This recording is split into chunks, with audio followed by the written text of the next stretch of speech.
Mais de um ano após ser preso, o ex-prefeito do Rio de Janeiro, Marcelo Crivella, foi inocentado das acusações de corrupção e teve os processos arquivados por falta de provas. O que o Ministério Público do Rio chamou de QG da propina não se sustentou. Uma versão que custou muito mais do que a liberdade de Crivella. Uma sucessão de erros jurídicos.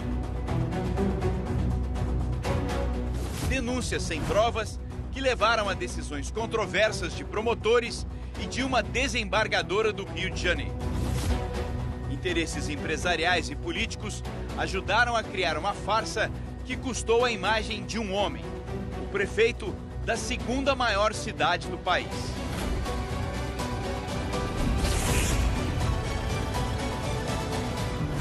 Nove dias antes de terminar o mandato como prefeito do Rio de Janeiro, Marcelo Crivella foi preso. A denúncia: chefiar o que o Ministério Público chamou de QG da propina dentro da prefeitura. Eu fui para a prisão sem saber por que estava sendo preso. A única vez que o Crivella foi ouvido foi durante a audiência de custódia do dia da sua prisão. As investigações começaram no último ano do mandato de Marcelo Crivella e foram tornadas públicas depois das eleições, em que Crivella não se reelegeu. À frente da administração do Rio, a ordem foi economizar e, por isso, o prefeito travou uma batalha contra grupos que recebiam dinheiro público. O primeiro conflito, o carnaval da cidade. Crivella deixou de repassar mais de 70 milhões de reais para a festa. A decisão contrariou organizadores e empresários que lucram com os desfiles das escolas de samba, como a TV Globo. Eu não tinha 70 milhões para dar para o carnaval? Outra batalha para privilegiar áreas essenciais, como saúde e educação da prefeitura, foi a redução de despesas com verbas publicitárias. Eu tive que cortar. Não foi só da Globo, foi da Record, do SBT, da Band, de todos. As organizações sociais que administravam hospitais públicos também tiveram contratos suspensos por suspeita de fraude e desvios. Mesmo com a falta de dinheiro, foi possível fazer milhares de mutirões para cirurgias e ainda comprar equipamentos para enfrentar a pandemia da Covid-19. Em tempo recorde, o Rio de Janeiro montou um hospital de campanha com 500 leitos. Recuperar os prejuízos dos cofres públicos era urgente. Marcelo Crivella recebeu a prefeitura com o caixa no vermelho. Das Olimpíadas, restaram as dívidas.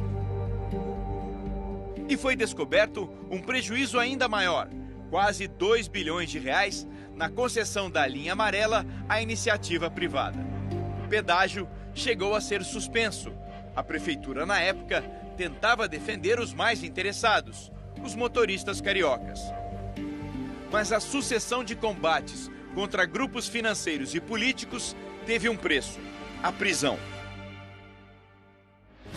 22 de janeiro de 2020. Crivella é acusado pelo Ministério Público de cobrar propina de empresários que, em troca, receberiam primeiro os pagamentos por serviços prestados pela prefeitura. A operação foi baseada nesse depoimento. Sérgio Misrai é doleiro. Foi preso em uma operação da Polícia Federal.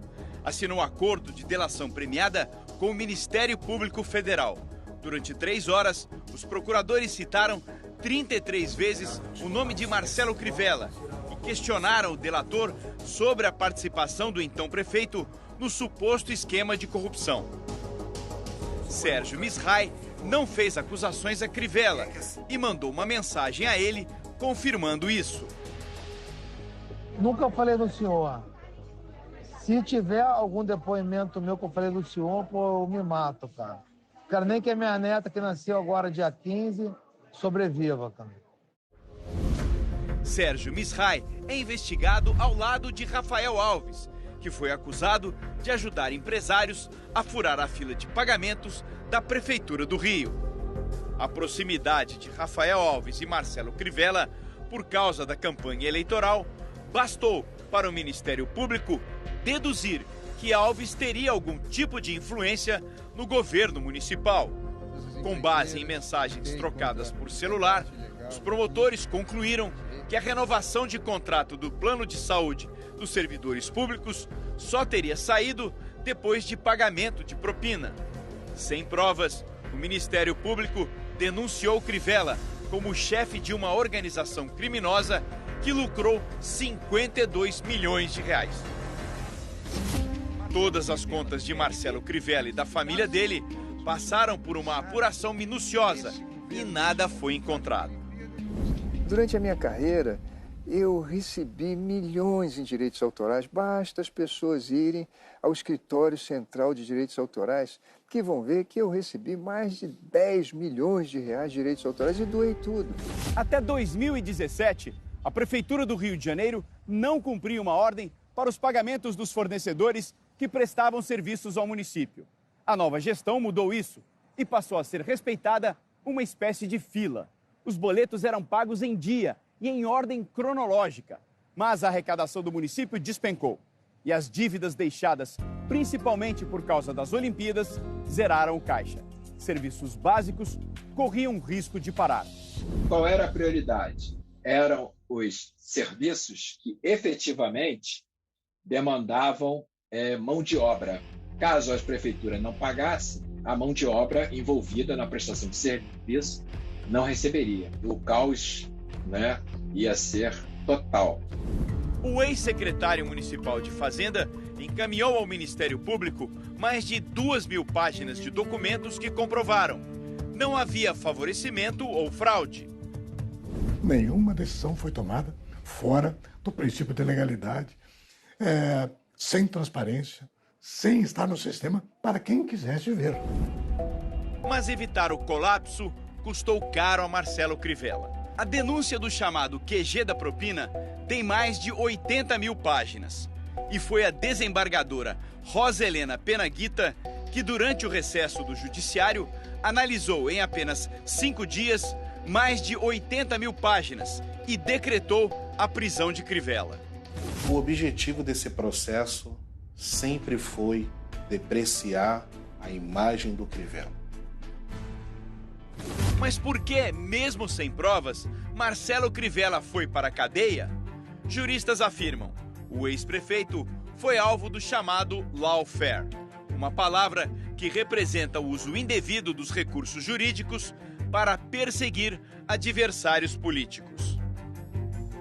Faz um atalho, Resolve, em vez de investigar, prende.